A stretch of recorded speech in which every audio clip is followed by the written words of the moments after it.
Hey everybody, welcome back. Wanted to go over a couple of the games from yesterday. We had some decent games, some not so decent games. A lot to talk about today. So we'll start off with the Canada Morocco game.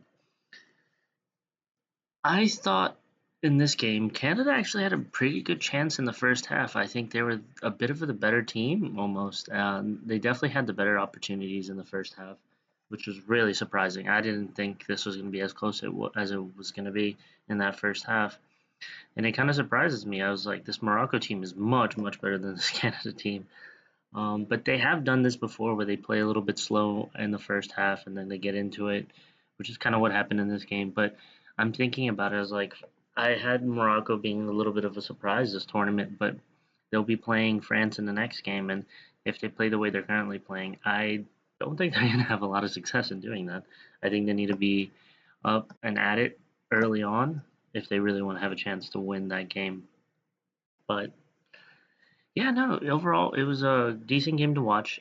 Canada really did dominate. I wouldn't say dominate, but they had the much stronger first half. And then in the second half, Morocco did come into it a lot more, especially after the first goal for Onwahi. Really well taken goal from a set piece. Hakimi with the assist there. Amazing player too, Hakimi. Onwahi as well. They have a lot of good players. The Morocco team is very good. Um, I think they're a little bit underrated still, just because might be because they're an African team, might be because they haven't done it as consistently at in these tournaments other than the last World Cup. But I think if they want to make a major statement saying that they're here and that they're real contenders and real winners, I think if they can pull off a win against France, they will put themselves as potentially one of the favorites by far, at least to be in the final. Because I think if they're able to beat the France team, they will easily beat the most likely one of the two teams on the other side, which would be I'll be honest, it'll be the winner of Spain versus Portugal because the other game is USA versus Belgium. Much as I want the USA to win, I think they'll beat Belgium, but I don't think they'll beat Spain or Portugal, whoever wins there. So super interesting to see that unfold if that were to happen. France is a tough, tough team to beat, so we'll see if they're able to do that. Second half, like I said, very strong for Morocco. Anouahi with another goal, and then un- unfortunately there was an injury early on as well in that first half for Saibari. He did come off, and he did um, get that injury, which really was not something you want to see. I think he's had a great tournament. I think he's scored in almost every game for Morocco. I like his movement. I like the way he plays. He's really good. Really important to them, just as much as Hakimi is, and some of the other players on this team, Azrai as well, and Bono. Bono had some amazing saves this game. And that also he deserves the credit too. Not only did Canada have their chances, but Bono really saved them when he needed to come out and make the saves. So overall, Morocco is going to it's going to be a great game seeing Morocco play France in the next game. It's going to be super interesting, but yeah, no, happy. Honestly, enjoy the game. Good job to Canada. They make it this far in the tournament for the first time ever, so this is groundbreaking for them. So they should be very proud, especially with this team. Even Alfonso Davies not being at 100% for this tournament, they still pulled it off. Really good from the team. Just Morocco was too much, and also good job to Brahim Diaz with the 2 assists. This team is very good, and Morocco can also be very proud of their performance. Now, the other game I would like to get into is the Paraguay France game. This this one leaves a lot to talk about. A lot of controversy here in terms of this game, and oops, I kind of want to talk about it a bit. So the game was a feisty one. It was close. The game did finish thanks to a penalty scored by Mbappe, and the game did finish 1-0, which is much closer than I would have expected this game to be. I thought France would have won by a lot more, but it's difficult. This is a difficult game to talk about because I've seen what a lot of analysts have talked about. I've read some of the social media about commentary on this, and I've seen everything there is to talk about. The same thing with the videos of both players and Mbappe having a little heated, well, not super heated moment, but a back, kind of like a back and forth with Hill, the Paraguay goalkeeper. It's as a person who's played competitive sports for a very long time, in myself, and I've played in high school, I play in college, and now I still play recreationally. There are a multitude of sports. I kind of get it. You get heated in the moment, but that's all it is. Like at the end of the day, I think all these players will respect each other in some way, and it'll be peaceful. But in the moment, you do get heated. You do things that you normally maybe not do. Um, there's been a lot of talk about how Paraguay played super defensive and used every tactic available. Played a little bit dirty, a little bit underhanded. But it's difficult to look at this game from their point of view without doing everything they can to prevent France from scoring and getting routed and potentially even winning, because they did do the same thing to Germany. And Germany, guess what? Germany was knocked out in penalties by Paraguay. They could have done the same thing. We don't know what that result is. Penalty shootouts are always a 50-50. You never know. It's a lot of a lot of stress, especially for the side that's supposed to win, the favorites. They will always have more pressure in these penalty shootouts. So you never know what could happen, because this should have never gone to a penalty shootout. But you never know what could happen during them. So let's talk about the game. First half 0-0. Paraguay kind of got it what they wanted. The ref was definitely refereeing the game in their favor, in terms of he wasn't really pulling out a lot of yellow cards. He wasn't calling as much as I think he should have. And this kind of goes into the way they were playing. A lot of people were complaining, but also the ref didn't really do his job in trying to control that a little bit. I think he could have done a much better job at doing that, and making the game flow a little bit better. But anyhow, oh, sorry. Um, anyhow, it is what it is. Second half goes on, similar to the first. France is the better team. They're the ones looking to attack, and on top of that, um, I think they started to get a little bit frustrated, and I think it was seen once they did score the goal. They were really happy. They were really going for with the celebrations. Now, the way Paraguay played, I think France played okay. A lot of people are upset. A lot of people are saying it's dirty. It's a horrible way of football. It's blah blah blah. See, I watch a lot of football, and I watch South American football a lot. I watch CONCACAF, and I watch UEFA, and I also watch the AFCON. I watch all of the four major ones, um, regularly, to be honest, because I'm a big fan of the sport. I really love the sport, and it's difficult for me because I understand where a lot of Europeans and some of the people who are kind of really angry at Paraguay for their performance and how their antics. I understand it. Nobody wants to see it. I hate seeing it. We saw a lot of it for Arsenal whenever they won the Premier League this season, and it's disgusting. It's not something we want to see. It sucks. It really does. But it is part of the game. It's always been part of the game. We saw Ghana go play super defensive against England, and then guess what? They drew 0-0 and qualified to the next round. Obviously, not with the same type of antics. They're a little bit more, a little bit more complaining and a little bit more dirty. But the point is, it's part of the game. The super defensive, trying to time waste. This is like in my eyes, Man City does the same thing, except Man City plays a beautiful brand of football, so we don't care about it as much. As a Chelsea fan, I've seen so many antics from City players where they kick the ball away. Pep Guardiola telling ball boys to take longer time to give the balls back. We saw Morocco do it in the AFCON final against Senegal and semifinal, where the ball boys were taking their time trying to steal the towels from the Senegal goalkeepers. Things like that. It's obvious. It happens. It's 100% a part of the game. So I'm really surprised that the amount of heat that they're getting, because if you look at this Paraguay team, there's only one player. I think one or two players that play in major leagues across Europe. Enciso, who plays at Strasbourg, and I think Gomez used to play. Oh, he plays in Palmeiras now. But if you look at this team, so Galarza we have playing at River Plate, Cubas playing in Vancouver, Gomez playing at Brighton. He's the other player. Almiron used to play for Newcastle back at Atlanta. And then we have Cáceres, who's at Dynamo. Correro Portero, Gustavo Velasquez, that's in Correro Portero.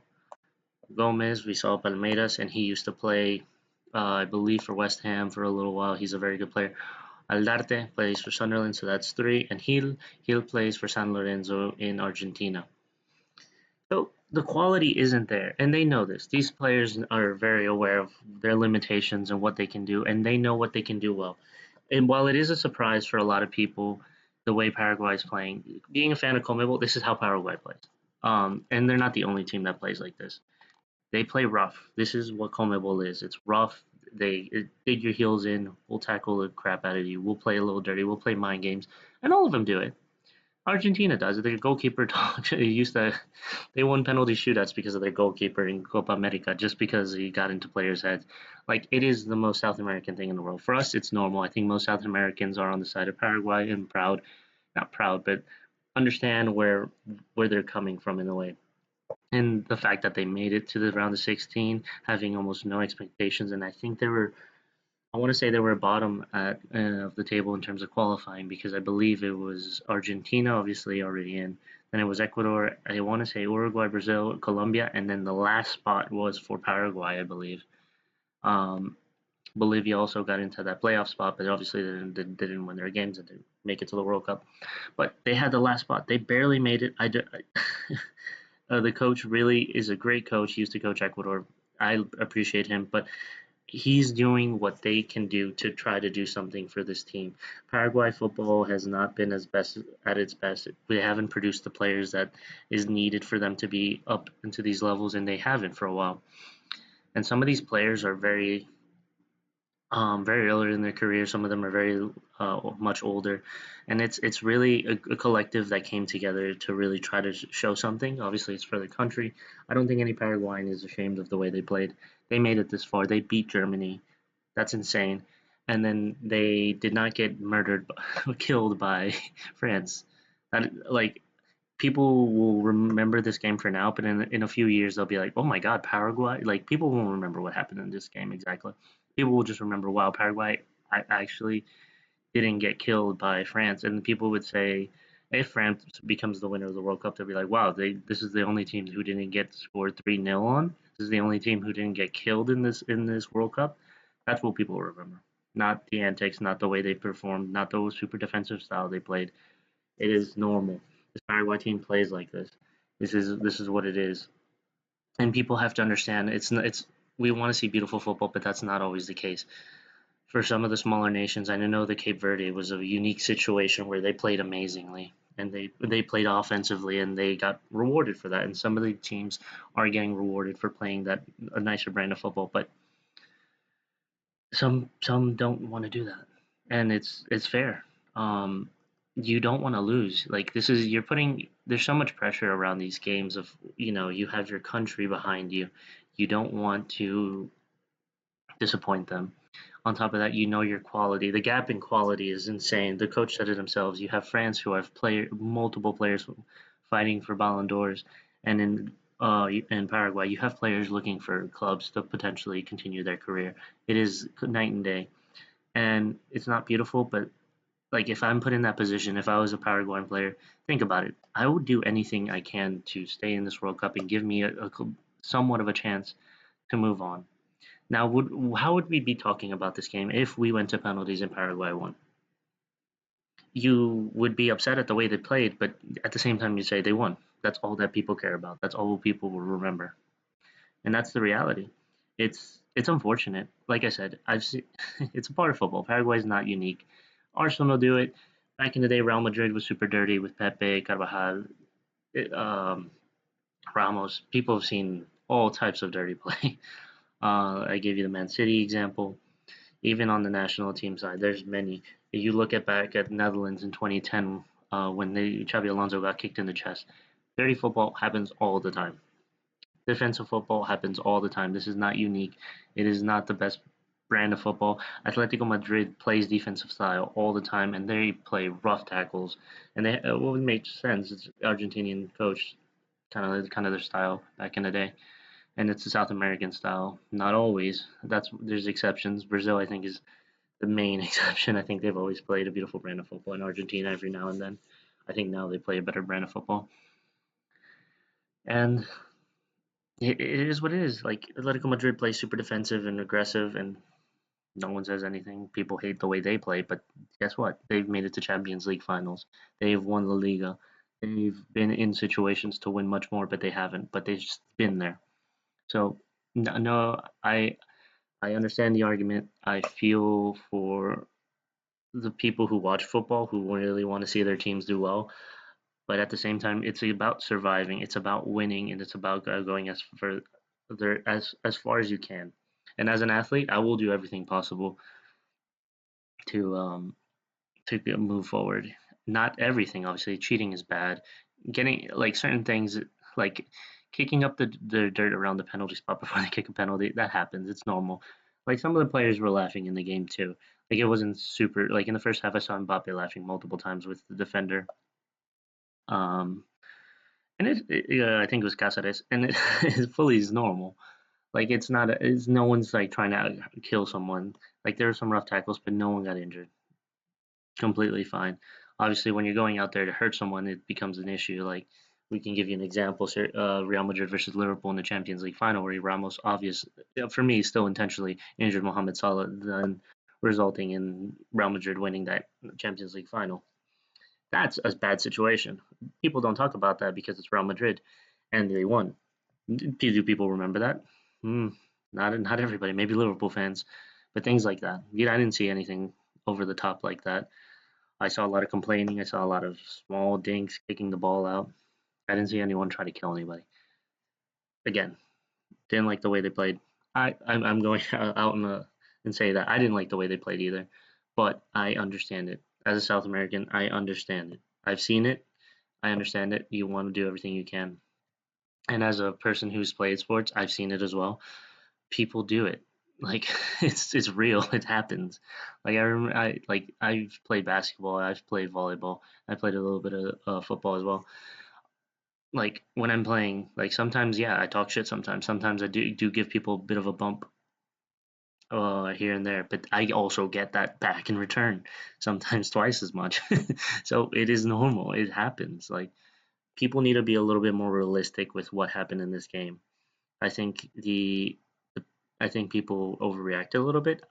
I know it's not what we want, but I think that's it for my ranting here. uh, it's unfortunate, but Paraguay's out. Football won in the end. It always does. We can talk about how Arsenal played against PSG in this Champions League final and their super defensive style and only 20% possession. And PSG still won. And football won that. But uh, still, that was still a tough game. Had Arsenal won, how would we have reacted? Oh, the world would have been so unhappy. As a Chelsea fan, I would have lost it. But anyhow, the game finishes 1-0, and France now plays Morocco in the quarterfinals, which will be an amazing game. I have France as the winners there. I think they're the better team. But France did not play well this game. Argentina did not play well against Cape Verde. The two best teams in this tournament did not play well um, in these matches. And that's a sign. That's a sign for these teams that they're not perfect, and then they can be frustrated. They can be stopped in a sense, because again, they only scored through a penalty. That's insane to say. This Paraguay team almost halted them to no goals. That's an achievement that didn't believe could happen. Um, Overall, it was a interesting day. Morocco wins comfortably. Football won and France won in the end. Um, and I'm excited to see the next round of games. And then today we have Brazil and Norway, and I think the other game is Mexico, England. Talk about another dirty team, Mexico. I'll talk about that in my next review. But their antics before the game are just as bad I find than Paraguay's antics, and yet no one has talked about it as much, like what they did to the Ecuador team and then repeated to the England team. Mm. we'll see what people say about that in the next game, in the next after the game. Thank you, everybody. I hope you enjoyed the video. I'll talk to you and see y'all later. Make sure to like, subscribe, and leave a comment. Bye, everybody.